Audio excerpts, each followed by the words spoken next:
you just saw, I've worn my fair share of bullet vests in my life, and I still do when the situation requires it. But luckily, so far, one of these has never had to come between my body and a bullet. There was that time where the dude that was about 50 yards from me got hit in the neck by a bullet. The vest, of course, wasn't much help in that case. The good news is that he walked away from the incident. He was medevaced to the nearest big city, and he had the bullet removed surgically. Anyway, making this video brought me down memory lane, so I thought I'd share some pictures with you guys. So today's video will be all about science, air guns versus kevlar vest. We'll be shooting a whole array of CO2 powered air guns against the kevlar vest with no plates inside, obviously. And I'm bringing in one of my very tough fiberglass mannequins that many of you know by now. And finally, this much more fragile plastic mannequin bust.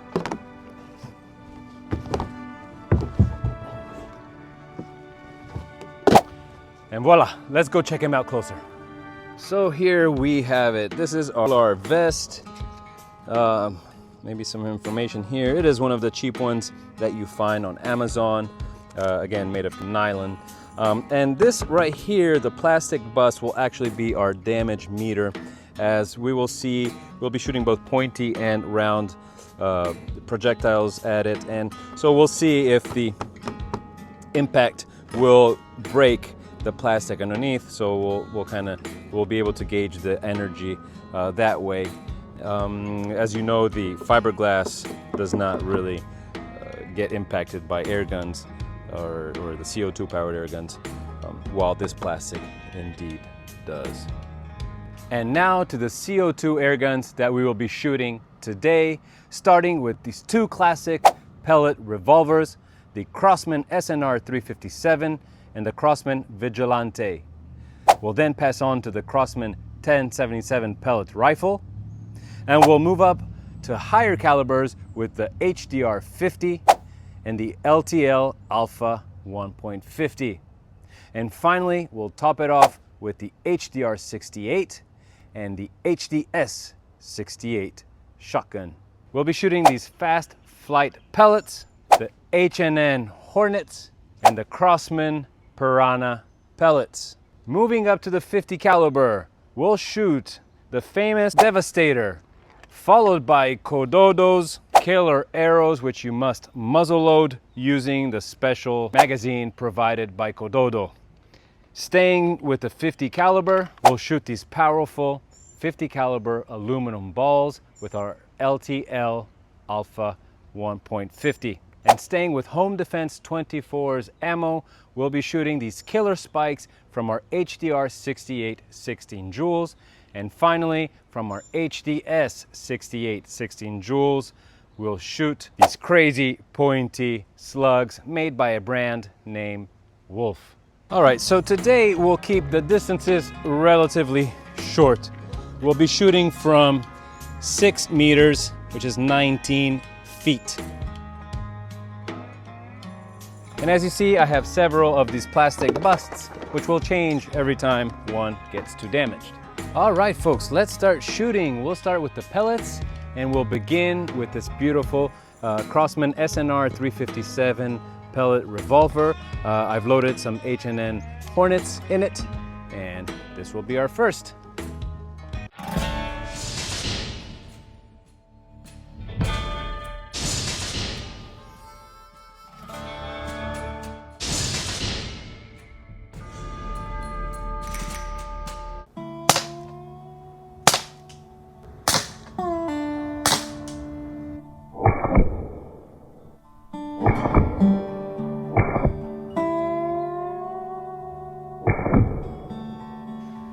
All right, let's see what our Hornets did with the SNR 357 revolver.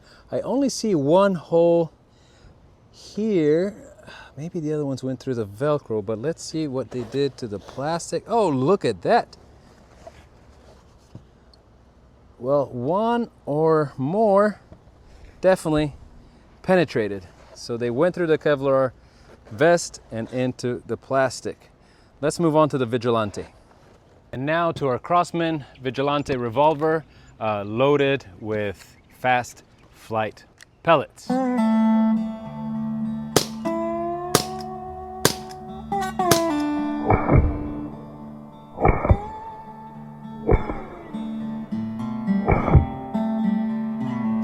All right, I aimed a little bit lower with the Vigilante versus the 357. I don't find the other shots. I only find one shot. Let's see what the damage is underneath. Okay, we do indeed have a penetration. So I think this is only one pellet versus at least two of the SNR. But the point is, oh, look at one. Look at this. There's one. There's the metal part of the fast flight stuck in the Velcro here. So some did go through while others did not. All right, 1077 coming up. One of my favorite toys, the Crosman 1077, which I loaded with Crosman Piranha pellets. I'm gonna shoot towards his right side, and let's see how this gun performs on that vest.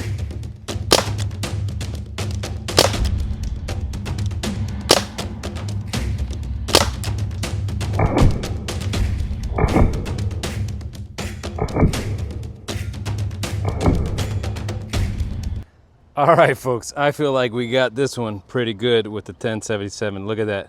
1, 2, 3, 4.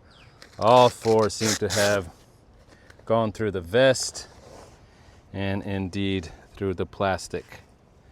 Look at that. All right, guys, we are done with the pellets. Let's move on to bigger calibers and change the plastic torso here. All right, folks, let's switch to bigger caliber to our HDR 50 11 joules version. We're gonna shoot this gun twice with two different projectiles, starting off with Kododo's killer arrows, and then we will switch to the famous Devastators.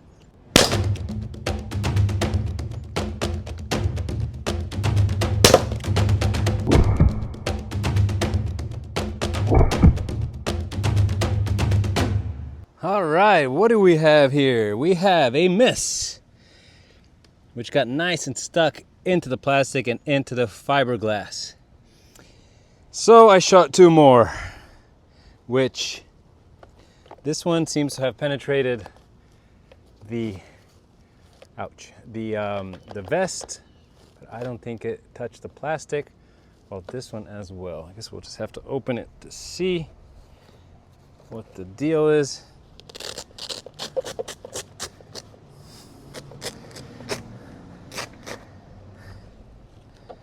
All right, so no damage on the plastic, a little bit of denting actually, and a little hole here, but nothing major for Kododo's arrows. But one thing they did do, and that is penetrate the vest.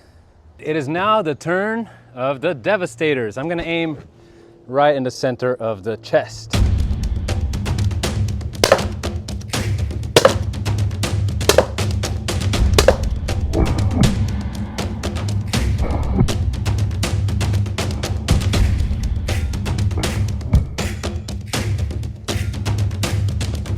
Well, they obviously all bounced back, but let's see what damage they made. Whoa, apparently they didn't all bounce back. Look at that. The Devastator stuck into the vest. What else can we see here? I saw some bouncing back for sure. Whoa.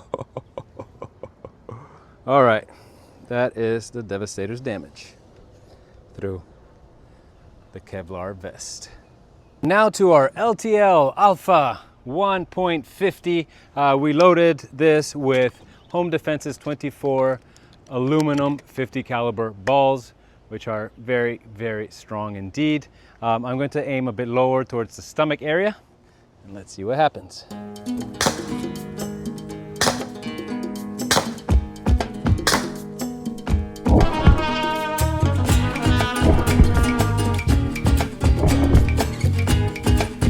Let's see what our aluminum balls did. They did indeed penetrate. At least one of them did. Do I feel more? I don't know, but let's check out the damage on the plastic.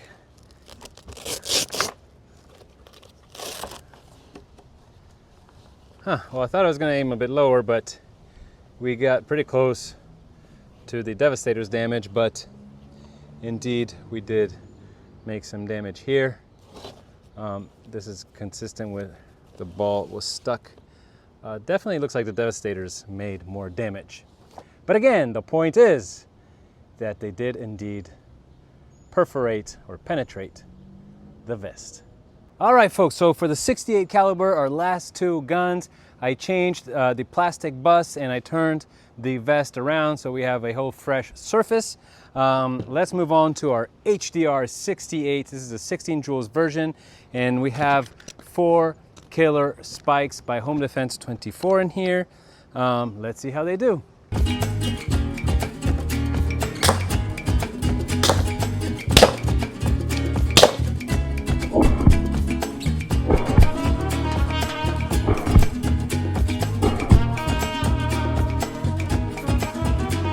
All right, so one got nice and stuck. 1, 2, 3, 4 holes. So there's definitely holes in our vest. Let's see how our plastic is doing. Ooh, not so well. Look at that. So now I don't know exactly. Here's a spike, for example. So one did indeed kind of fall through. One is here, so 2 of them could have penetrated more, or maybe they stopped at the fiberglass. Nevertheless, also the killer spikes with the HDR 68 penetrated our vest. And finally, our last weapon, the HDS 68 16 joules by Umarex. This is the shotgun version. We only have 2 shots in here, and they are Wolf's pointy slugs. I am pretty sure we're going to put a hole in our vest with this one.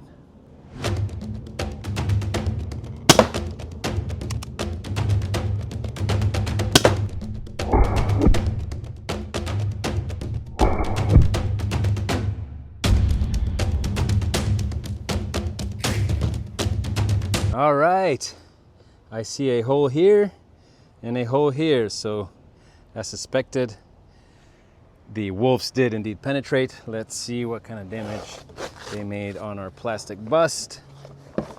Oh, there we go. So, I don't know if you guys can see it, but this guy got nice and stuck into the fiberglass through the plastic. While down here, I'm not really sure. Let me stick my hand through it to feel. No, I think we just have a hole. But absolutely penetrated, guys. So my friends, given the subject of this video and the fact that I recently found out that Athrun, who is a dear Australian friend of mine that lives in Bali, recently created a truly awesome YouTube channel where he focuses on telling mind-blowing stories in a superb editing style and storytelling ability. So allow me to give a massive shout out to Bent Planet YouTube channel. And if that's not enough, one of his most recent stories is about Patrick, who is another very good friend of mine and a completely nuts war photographer. And in one of Bent Planet's episodes, he tells the story of when Patrick got kidnapped in Syria during the war. Anyway, go check him out. I'm gonna put the links to his channel below. You will not be disappointed. All right, folks, Airguns versus Kevlar vest. Looks like the Airguns won. But tell me what you guys thought about today's video. And thank you so much for watching it. And thank you so much for clicking that like button if you did indeed like it, and for subscribing to the channel if you haven't done so yet. I'm going to leave you with this video next. Thank you for watching, and I'll see you next week.